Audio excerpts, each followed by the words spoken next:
সন্দেশখালীর বেতাজ বাদশাহ শেখ শাহজাহানকে খুঁজে বেড়াচ্ছে ইডি।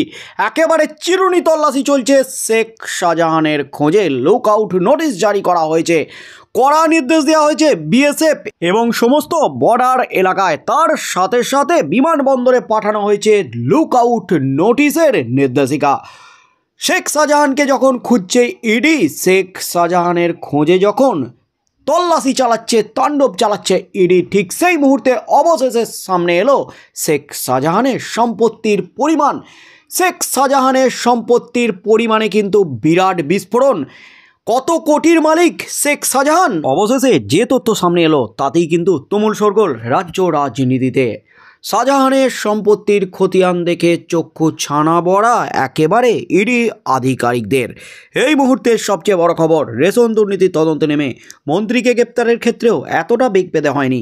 শুক্রবার সকালে সন্দেশখালী সরবেরিয়ার তৃণমূল নেতা শাহজাহান শেখের খোঁজে গিয়ে যেভাবে মারমুখী জনতার আক্রমণের মুখে পড়তে হয়েছে তদন্তকারী সংস্থার অফিসারদের, তাতে শাহজাহানের বিষয়ে নতুন করে খোঁজখবর শুরু করেছেন তদন্তকারীরা।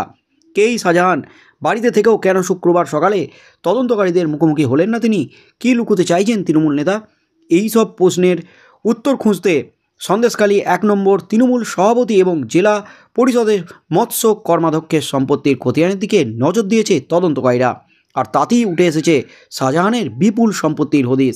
2023 সালে 14 জুন পঞ্চায়েত নির্বাচনের সময় কমিশনকে জমা দেওয়া শাহজাহানের হলফনামার দিকে তাকিয়ে চোখ ধাঁধিয়ে যাওয়ার মতো জোগাড় তদন্তকারীদের।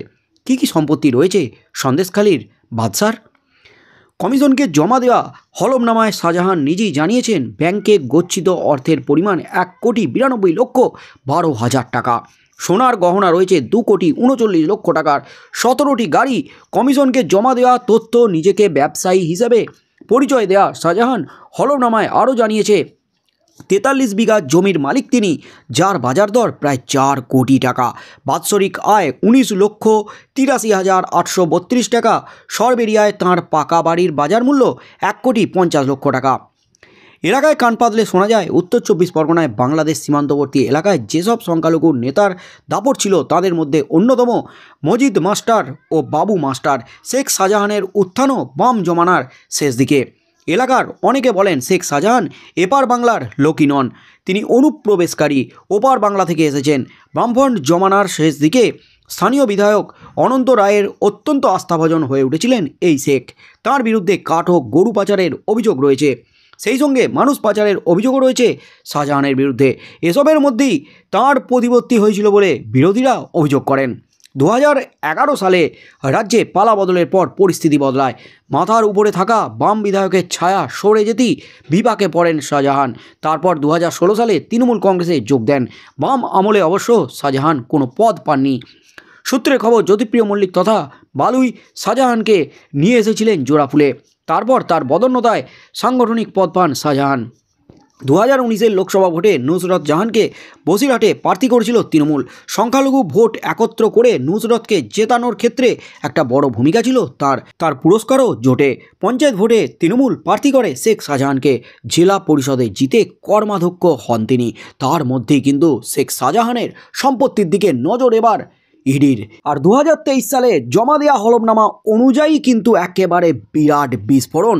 তার ব্যাংকে গচ্ছিত অর্থের পরিমাণ 1,92,12,000 টাকা। সোনার গহনা 2,39,00,000। 17টি গাড়ি রয়েছে তার।